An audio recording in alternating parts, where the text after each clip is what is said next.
Hello everyone, আসসালামু আলাইকুম। সবাই কেমন আছেন? ভালো আছেন? আলহামদুলিল্লাহ, আল্লাহর অশেষ রহমতে আমিও ভালো আছি। ডেইলি দোস্তানা ব্লকে সবাইকে স্বাগত।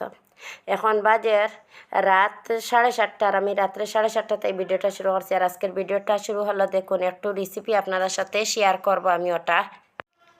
একটা রেসিপি হলো লাউয়ের কুসাগুলো আর কি। আমাদের গাছের লাউ খেয়ে নিছি, এখন ভাবলাম কুসাটা আমি ভর্তা করি। আর এই যে দেখুন, আমি একটু আগে মরিচ বাটিয়ে নিছি আর কি বরবটি রান্না করার লাগিন। আর এখন আমি ভাবলাম লাউয়ের কুসাগুলা ভর্তা করি আর আপনার সাথে ওটা একটু শেয়ার করি। আর এই যে দেখুন, শিলফাটায় আমি বাটতে শুরু করলাম।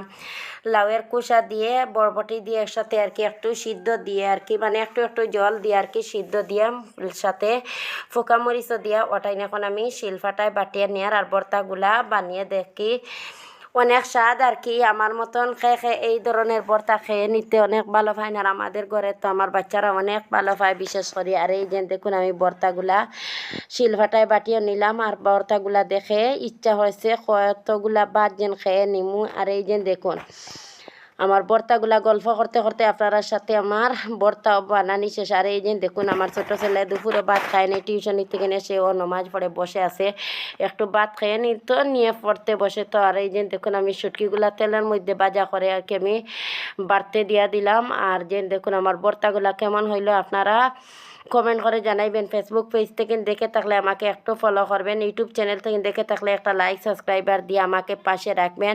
আর যারা এখনও একটা লাইক সাবস্ক্রাইবার দিতে ভুলে গেছেন, প্লিজ একটা লাইক সাবস্ক্রাইবার দিয়ে আমার পাশে থাকা। অসংখ্য অসংখ্য ধন্যবাদ আপনারারে। আর নতুন ভিডিওতে দেখা হবে।